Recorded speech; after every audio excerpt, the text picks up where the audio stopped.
Player 4 Podcast's first t-shirt is now on sale at tpublic.com. Ever wonder what it takes to make a good podcast? We've already done the math for you and put it on a t-shirt. Visit our storefront at tpublic.com/user/P4podcast and get yours today. That's tpublic.com/user/P4podcast.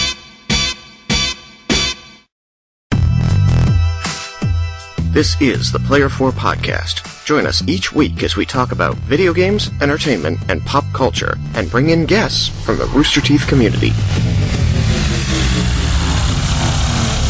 Player 4 has entered the game.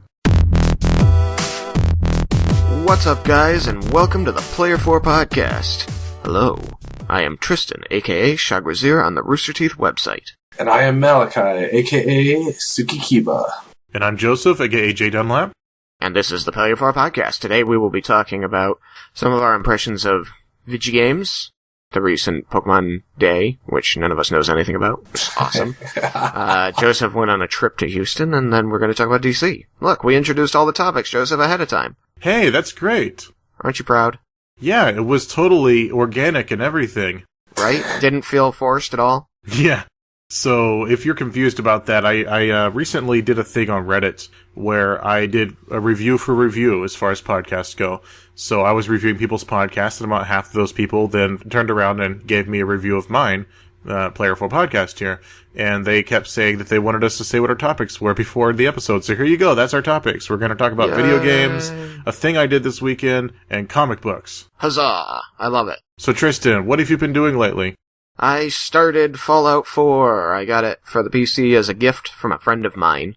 I popped it in. It took a while to install, and I played about an hour of it. Now, I will say that the only reason I played so little is because I just got into it. I got to the first town after the beginning, which is actually Concord, Massachusetts, which is way off to the west if you know the map at all, and it crashed twice. Within like 5 minutes. So I said, I'm gonna come back to this later. The game itself on your... Yeah, like I walked out a door, the objective was to like get in this power suit, and I was like, oh, power suit, this is gonna be badass. And I went and I got the power cell from the basement of the building, I walked out the door, I'm like, there's the power suit, shoved the battery in, and the game just went, it just disappeared. It literally just quit to desktop like nothing. It didn't, no crash report or error or anything like that, it just vanished. So I started it up again, and the nice thing about Bethesda games is that when you walk into or out of a building, it auto-saves. So I didn't actually lose any progress, because the power suit was like 3 steps away from the door. So I got in the power suit, and I went and I did the sequence with the power suit, which is you stomp around the town and kill all the raiders who are attacking. And I spent about 5 minutes killing the raiders around town, and right as I killed the last guy and was going over to, like, loot his corpse, it just did the same thing. Quit to desktop, it just crashed to desktop. But that time, because I had walked out of the building and that was it, I would have lost all that 5 minutes of fighting, and it was late, so I didn't feel like doing it over again. 5 minutes of fighting? It wasn't a lot, no. That's not, you can get, like, in Skyrim, I've managed to have it crash, and Skyrim doesn't crash very often, but it does crash, and I've lost more progress than that, but it was just, like, I don't know, I wasn't in the mood to put up with it at the time, because it was, like, 11 o'clock at night, and I had to work the next day. Well, I can understand that. Yeah. Sometimes that little thing, this little problem, this little obstacle is like, okay, I'm done. Yeah. It was nothing bad with the game, like, you expect a big game like that they just, on the PC, they just crash every now and then. And, like I said, the autosave function, whenever you enter or leave a building, really makes it so that you're not gonna lose terribly much when it happens. So, it wasn't any problem with the game that made me stop playing it just then. It was just, that was just the last straw for that day. So what was your first impression of Fallout 4 since you've played, about an hour? About an hour. The intro, I really liked. See, I've played pretty much all the games in the Elder Scrolls since Elder Scrolls 3, and so I'm really used to starting off as a prisoner, and them basically saying, well, you're in jail for some unknown crime, choose your stats, and now you're going to be sent on some world-saving quest. So it was very nice to kind of see them break away from that. At the beginning of Fallout 4, you're a military person who's just had his first son, you're living with your son and your wife in this development community somewhere in, the middle of the United States in, 1950s era. So you've got your perfect little house and your perfect wife and your perfect kid, and you've got a little robot helper, an AI who goes around and takes care of the house stuff, and they start you off that way. Mr. Handy. Yeah, Mr. Handy. No, Joseph, don't go there. And it starts you off, showing you this slice of nice life, and then at the end of that scene, a dude comes to the door and says, you're the last one on your block who hasn't applied to be in the vault. So and you go through a conversation, I think you can tell him to screw off, but I didn't, because it seemed reasonable. So I'm like, yeah, I'll sign up for the vault. And that's how you set up your starting stats, like what your perception and reaction and intelligence and charm, all that is for your character, as it's like part of the it's part of the signing up for a vault. You tell them how good a person you are. So, a little odd way to do it, but the premise of it made enough sense that I kind of enjoyed that opening. And then, of course, the nuclear holocaust starts and they rush everybody off to the safety of the vault. And during this scene is when you get thrust into the events as, you fast forward in time to the end of the war, the end of the nuclear holocaust, and come out of the vault into the, radiation burned land, which I thought was kind of interesting. It would definitely, I thought that their ad campaign did a good job not giving away any of the setup, other than, like every other Fallout game, you're coming out of the vault after all the bombs have dropped. But there's, so much more to it, like what this vault was and what was going on inside it in that time that you were passing in there. It was real interesting. I'm staying vague just because I don't know if I shouldn't stay vague. You don't want to spoil a game that's been out for a few months that maybe there are people who haven't played it yet. Yeah. I mean, so, I'm just trying to be respectful of that. But suffice it to say that I was sufficiently impressed.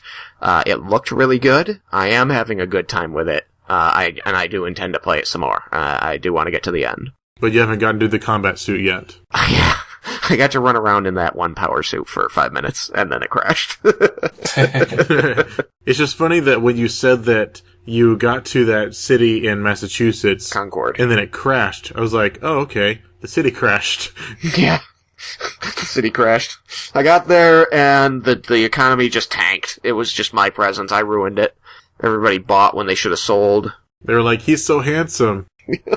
Okay, so overall, how would you rate the introduction of Fallout 4? I think that my favorite opening to a game so far had to be Saints Row the Third. And how did it compare to that? I would say not as impressive as that, but that's because Saints Row the Third was the way it opened up was just all over the place. It was a very exciting and very funny intro. This was very straightforward, but it was well done. So if I call Saints Row the Third my 10, I would give this one, a solid 8. Mm-hmm. Yeah, because this is more of a serious game versus a very lighthearted and comedical, because that's what Saints Row was very over the top, wasn't it? Saints Row the Third was very over the top. I've also played Saints Row 2, not over the top at all. Gotcha. Very much more reserved and Grand Theft Auto-like. Skyrim, I think I would give a 9, and the reason I give it higher, it does fall into that trap of you start off as a prisoner and then you spend 10 minutes staring at a guy who asks for your name, swapping races and genders, so, he's probably really confused. But right after that, you get attacked by a dragon, and it's just this really cinematic escape as you're trying to decide who you're going to side with, and that's why I give Skyrim a 9. I loved it. Skyrim, I remember I bought that, and 10 minutes in, I clicked save, and I said, I feel like I got my $60 worth. And then I played the rest of the game. Okay, so you would rate the beginning of Fallout 4 an 8 out of 10. Yep. Saints Row the Third being your 10. Yep. Okay, so you said that the next thing we would talk about is Pokemon Day. I just don't know what that is. What is Pokemon Day? Malachi, what's Pokemon Day? I just know the games. I don't know the... Why are we talking about Pokemon Day? Well, because Alex wanted to talk about it. Okay, we'll cut anything where we said Pokemon Day. Pokemon Day. So, unfortunately, yes, we don't have Alex because he was having some internet issues. So, the next thing on the list is Joseph's trip to Houston. Joseph, you went to Houston for a thing. Yes. This is the segment called What Joseph Did on His Weekend. No, really, it's not a segment. It's just, I wanted to share my experiences. If you are new to this podcast, there's a chance that you don't know that I'm a Magic the Gathering player. If you've listened for any amount of time, then you already know that. Probably. We don't talk about it too much, actually. I mean, I've spent some time on P4 talking about Magic before, but I did start my own podcast for Magic called Draw 4 Podcast. No way. Advertising that is devoted to Magic. This is less about the Magic, though. I wanted to share just the experiences I had aside from slinging spells on a table with cardboard crack. Yes. I wanted to know about Houston. Tell me about Houston. Hopefully you had a window seat on the drive over. Yes, I did, actually. I get it, because when you're in a plane, you might not get the window seat. Not only that, in case someone decides not to hold back in the car. No, that wasn't actually that much of a problem. Look at this. We're getting base now. What? Base humor. Oh. Fart jokes are considered base humor. Okay, because you were going, we've got bass now. Drop the fart humor. Drop the fart humor. Sorry. Okay, so I wrote a 3-part blog post on my gaming blog, Tabletop Vector, because I wanted to share my experiences about going to this Grand Prix Houston, which is a big Magic tournament, 2,000 people. But I wanted to share my experiences outside of the convention center. And some of it is from my blog, but some of it is just for those who have never played Magic the Gathering, what it's like to go to an unfamiliar place and be with a group of people and experience it together and what it's like when you're not actually playing. So humanize it for me. I got up at a really early hour on Friday morning. Gina, my wife, gave me a ride to Stephenville. We brought our daughter, Sarah, and Stephenville is where my friend TJ is with his group of friends, and it's on the way to Houston. And TJ is one of my co-hosts on Draw 4 Podcast, and so we had planned months in advance. Back in November, we were planning on coming to this Grand Prix Houston. So I met up with them in Stephenville, and it was 3 guys that I didn't know, TJ and me, all in a truck that had a covered bed. We made the trip. It was a long trip. It's about 5 to 6 hours. So it's about an hour to Stephenville, and then from there, 3 to 4 hours. So we stopped in College Station, where A&M is, and had food, and then we traveled the final hour or so into downtown Houston. Malachi, you were an anime fan. Have you heard of the convention at Houston called Anime Matsuri? Yes, I I've have. heard of the name, but I know nothing about that area. Anime Matsuri is a convention. It's an anime convention. I looked it up. It means festival. Yes. So it was taking place on the same weekend at the same convention center as Grand Prix Houston. It's funny because I have a couple acquaintances who attended Anime Matsuri. That usually happens a lot of times with double conventions because there was PAX next to Anime Boston when that was going on. Yep. Yeah, Andres, who is a frequent visitor of our show, was attending with his girlfriend. Okay, so yeah, Anime Matsuri, Matsuri? Is that how you say it? Matsuri, yeah. Matsuri was going on at the same time. As a result of that going on and all the construction that was going on around the convention center, it was like, good job, China Fireball. You planned the perfect weekend and location for this tournament. Oh no. So parking was a nightmare. Traffic was a nightmare. We finally found somewhere we could park, and then we got in the convention center and walked all the way across the convention center. We walked past the convention, basically, and then we went up an escalator. And that's where registration was for the tournament. Ugh. I'll skip all the Magic stuff that happened, but then we eventually were done with the Magic stuff that we did Friday evening. Right. And then we decided we were going to eat, because we were starving at that point. So we looked up and we tried to find somewhere decent to eat that was within range of the convention center and where we were looking at getting a hotel room, because nobody had thought to, you know, you didn't do get the it ahead smart of thing. time? Exactly. What were you I wasn't the thinking? organizer. Oh I told my them they needed to do it. They didn't do it. But we did look out and get somewhere that had a really decent price. That's You got terrible. lucky. We got really That's lucky. It was about terrifying. 10 miles away. I mean, so you said there were like 2,000 people at Magic. Also, I was going to ask, how was it inside the convention center? Because you had maybe 2,000 people for the Grand Prix, but Anime Matsuri had tens of thousands of attendees, I'm sure. It wasn't that bad. It really wasn't. No? Huh. Wow, you got really lucky. Yeah, we did. The area that we had to walk through, I guess, isn't where the majority of the convention was taking place. Mm-hmm. Now, there was a point where there was a concert going on above us. And that was interesting. It was loud, and there was a lot of people screaming because it's anime fans. No offense. Hey, no, none taken. I stopped going to anime conventions because there's just too much energy there. So we did our magic stuff, and then we went to find somewhere to eat, and they found a place that was a Chinese buffet that also had American food like hamburgers and pizza and a little bit of Italian. And wow. It was just so good. Take your pick. Like, I cannot go on and on enough about how good China River was. We got to the hotel, and it was a really good rate. I think it was for 2 nights, $30 per person, which was really good. Yeah. Yeah, it was really good. It was a Motel 6. Oh, okay, that's why. Yeah, it was pretty bad. It was like a 3-star hotel, but it was near the airport, which was not far from the convention center. Right. So I wanted to go to bed early. I ended up watching a thriller about a 911 dialer. It kind of went Silence of the Lambs at the end. Oh. Do you know what movie I'm talking about? No. Wait, No. maybe. No. I was intrigued by it. I stayed up and watched it and then fell asleep, which is a great thing to do when you're getting up early for a tournament the next day. Yeah. So we got there, we played some magics, and I got done with that. That's all in my blog. And then the next day, nobody made it to day 2. Nobody did good enough for day 2. I really had nothing to do. I was getting the feels because I had sold my deck. Yeah. Not because I didn't do well, but because I had intended to sell it from the get-go. Right. It wasn't going to be worth playing after this weekend, so I sold it. I had the feels. I missed my monsters. Brief little magic thing here is that the Eldrazi are basically Cthulhu knockoffs, and they go from plane to plane devouring worlds, and they have tentacles and stuff.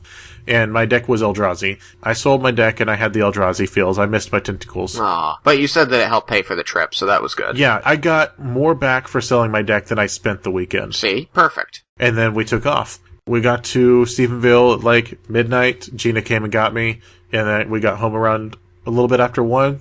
And then I taught at 8 in the morning the next day, or that day actually. Yeah, I was gonna say, so 7 hours nope, not even. 5 hours sleep. Yeah, so I've still been kind of jet lagged from that. Like today, before we recorded, I laid down and slept for like an hour and a half until I was getting messages from someone on Facebook that kept waking me up.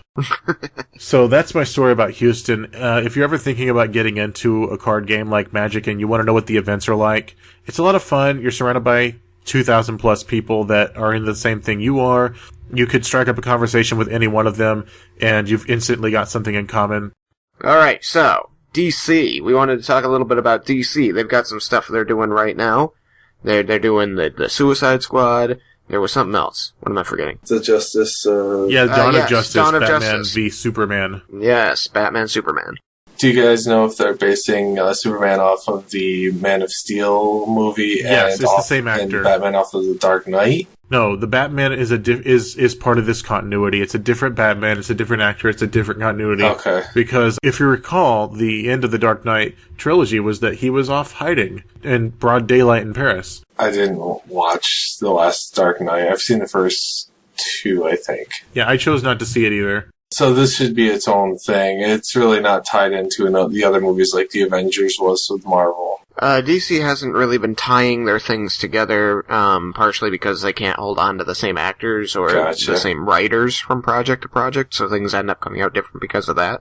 But it is the same guy who played Superman in Man of Steel. I would imagine it's the same Superman character that they developed in that movie as well, who's a bit more action-oriented as opposed to talking things out. Okay. You know, blowing up whole cities is his thing. Yeah. Superman is all about finding a way to defeat his enemies without killing them. And he will spend the extra time to stop someone and not destroy someone. Yeah. Like, the only 2 people he's ever destroyed were Lex Luthor, and that was in a parallel universe where he killed Lex Luthor, and Doomsday. And that's because Doomsday is basically an unkillable monster who wants nothing but the destruction of everything. So the only way to stop him was to kill him. Zod wasn't that. So it was really strange to me. Like, I didn't really care for the Man of Steel movie just because I didn't like the picture that it painted of Superman. And that's a personal opinion. Mm-hmm. I'm not saying that you shouldn't do things differently from time to time. I didn't really care for the story that they gave him. It wasn't terrible, but I really didn't like his father. Kevin Costner, I think, played him. They portrayed him very differently in the Man of Steel. Very differently in the Man of Steel. I'm trying to remember Kent's first name so that I can just refer to him by first name here. John Kent. John Kent is Clark Kent's father. In the Man of Steel movie, he was portrayed as telling his son Clark to always conceal the fact that he had these superpowers, to never use them. Like, he was always telling him the most important thing is that you never let anybody know that you can do these things. And it was like just this really repressive way of bringing him up. Just like, no, don't ever use your powers kind of thing. And so, like, it came to a head, the reason they did the backstory they did was that there was like a natural disaster, and they shoot everybody to safety, and John Kent was helping to move people to safety, and he got caught out in the natural disaster, and Clark could have gone out and saved him if he used his super speed. And John Kent is out there, like, in the tornado, hurricane, earthquake, Armageddon, all these disasters happening at once on top of him, and he shakes his head at Clark and says, no, don't save me, because then people will see you have special powers. And this, like, broke his brain, and he went off on some soul-searching quest for 20 years. I didn't like that backstory at all. Gotcha. I hated it. They have introduced Batfleck, which a year ago everyone was saying, oh, it'll be horrible, and I was one of those saying, you said that when Heath Ledger was going to be the Joker, I think he'll be fine. And I think now we're going to finally accept that not all Batmans need to be Christian Bale Batman. Oh my god. I would be happy if none of the Batmans were Christian Bale Batmans. He did an okay job, but not the best. But I mean, whenever people start saying, oh, he's going to be a terrible X, that actor is going to be a terrible X character, I always just go, yeah, but that's what everybody on the planet said about Michael Keaton when he played Batman. Nobody wanted Michael Keaton to play Batman. When Tim Burton's Batman film from the 80s, 90s cast Michael Keaton, who was a comedy actor, as, you know, this dark, gritty Bruce Wayne Batman character, and everybody, like, there are news articles saying this movie is going to be a total flop because Keaton's in it. And it's one of the best remembered Batman movies of all time. Well, I actually saw a video on College Humor this week that made some of the points that you're making here. They took the trailer where Superman jumps down into the little place and he finds Batman all hung up and everything. Only the Superman is being replaced with an actor from College Humor. And he unmasks him and he's like, Ben Affleck, you're Batman? So the guy next to him is trying to explain to him, you know, that people said that about all the other Batmans, and he's trying to explain why he's going to be such a bad Batman. Like, well, he's only ever done comedy. He's like, well, so has Michael Keaton has been a comedy actor. And like, he has a weird accent. Well, so does Christian Bale. And every reason he has, he's like, well, here's the counterpoint. This other actor has done the same exact thing, and he did a fine job as well. So I think that's a relevant thing we can put in the Linkdump. Yep. Alex, hint, hint. The whole thing with the Man of Steel being very dark, you think they took a very dark aspect into this Dawn of Justice? Do you think it'll be enjoyable, or do you think if they really make both characters extremely dark, if it will be too far off of the actual icons? I mean, in the Justice League, Batman and Superman have always been counterpoints exactly because of that. Batman was dark and brooding and always seeing the worst, you know, and expecting the worst and planning for the worst, and Superman is always trying to see the best in everybody and play every situation such that, you know, it's like, if we can end this in a way that everybody's happy and not everybody is dead, then that would be cool. And Batman's just like, just send them all to jail. They're guilty. We know they're guilty. Stop dancing around the subject. So I think it'll be interesting because we don't know at this point in time where Superman's head is going to be, since the last time we saw him, he had just killed General Zod and was having a nervous breakdown. So hopefully they don't stay with that kind of Superman. We're hoping for more of the traditional then. I think that if they do it right, it can be good going with the darker Superman. To relate it to another piece of DC media, there's a film the film depicts the different members of the Justice League coming together to try and solve a problem, or rather running into each other as they each individually try to solve a problem that's going on, and none of them knows each other or really gets along with each other. And one of the scenes depicts Batman and Green Lantern, who have just run into each other and are trying to figure each other out, then coming to blows with Superman, and Superman, completely unspeaking, just goes on a tirade and starts kicking their butts, like, into the next city. And it finally ends when Batman reveals that he knows Superman's true identity, and that's when Superman finally, stops fighting them and actually starts talking. So I think there are ways that you can play it where Superman is, more off the cuff and, quicker to act, but, you gotta do it, you gotta handle it right. Mm-hmm. I want to give my answer to Malachi's question. My answer about whether maybe it's going too dark and brooding, Malachi, is, first off, that's a really good question, because it's very relevant with the way that they've been trying to go. They did the Dark Knight trilogy. It went over well. It was great. Then they kind of went that direction with Superman, where they kind of made him the dark and brooding. And Tristan is right to say that that's kind of the antithesis of what Superman is supposed to be in the first place. He's supposed to be the symbol of hope. And they kind of made it, they gave him the dark origin story, way too much origin story and so forth. And they had him in on that low note where he's kind of having a nervous breakdown, right? So now they have Batfleck. And Batfleck is dealing with his own problem in the trailer, where he's dealing with the memory of losing Robin and the Joker having killed him, and Joker is in the continuity because they're going to have Batman as a minor character in the Suicide Squad. My first answer to your question is yes, they're going a little bit overboard with the dark, brooding stuff, because at some point you really just need to have a story, and that was the problem with the end of the Dark Knight trilogy, is that eventually they sort of ran out of story. They had such a good dynamic between him and the Joker, but ultimately there just was never that much of a story after the first movie. They tried to stuff so much story into the Superman movie, and it ended up being too much. And with this Dawn of Justice, it seems like they're trying to do too much again.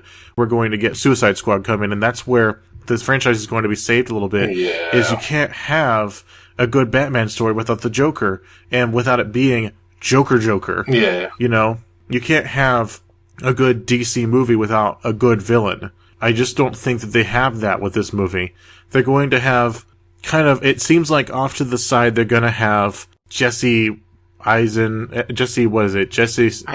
Eisenberg. Yeah, I wanted to say Eisenberg, but it sounded like Heisenberg. No. But you've got Jesse Eisenberg playing Lex Luthor. That was interesting. And he's off to the side. And he's an interesting choice, but, I'll give it to him.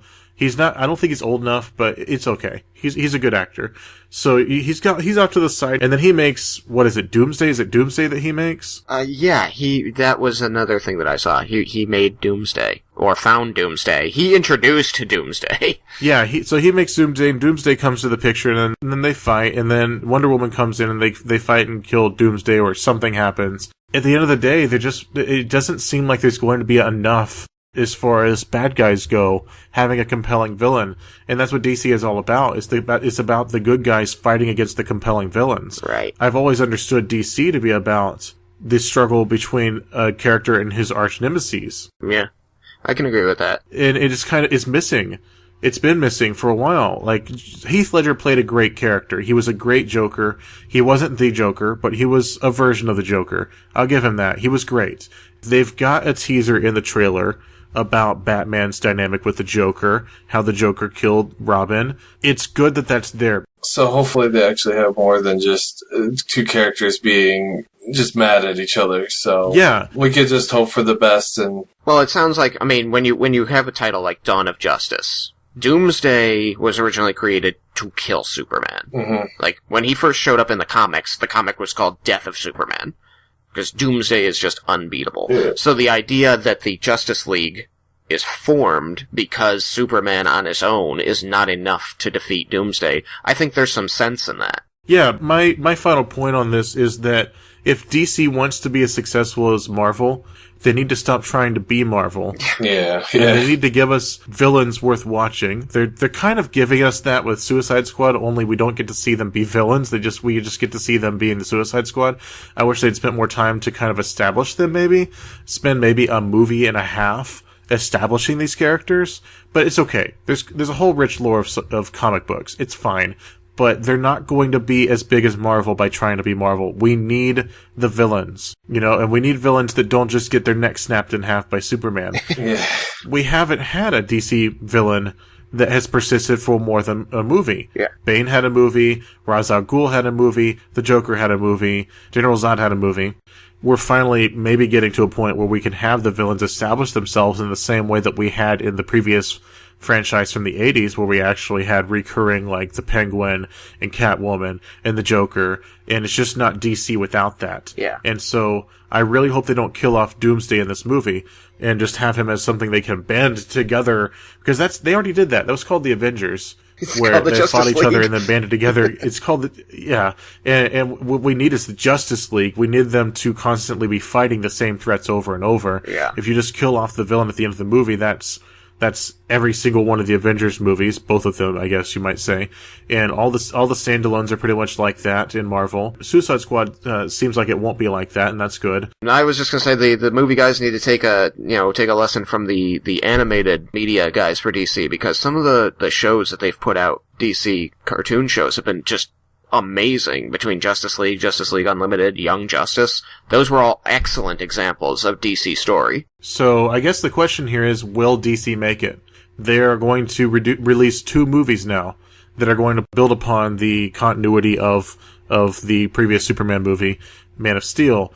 Will they make it? Will they be able to compete with Marvel? What do you think, Malachi? It's hard to say. I've never been a crazy fan with a lot of the DC movies. Like, I love their TV shows, but their movies have always been a hit or miss with me. Mm-hmm. So I'm hoping the best for these, but we'll see.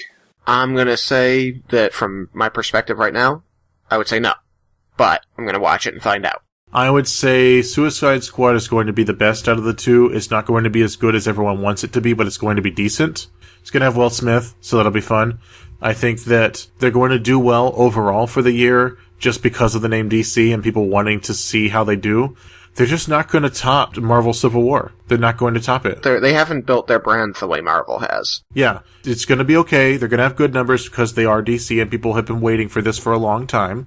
But it's not going to be as successful as Marvel because they didn't take their time building the continuity. So we'll see. We'll give them a chance. We'll watch the movies and we'll come back and we'll talk about it with Alex once we've seen the movies. All right. We hit all of our topics, Joseph. Aren't you proud of us? Yes, and we didn't go over time. Wait. Yeah. Well, hey, wait for editing. Then we'll say if we went over time or not. So you get the best parts. Yay. Good night, everybody. Good night. I had a good time. Thanks for joining us. As always, good night, audience. Good night, Malachi. Good night, Tristan. Good night, John Boy.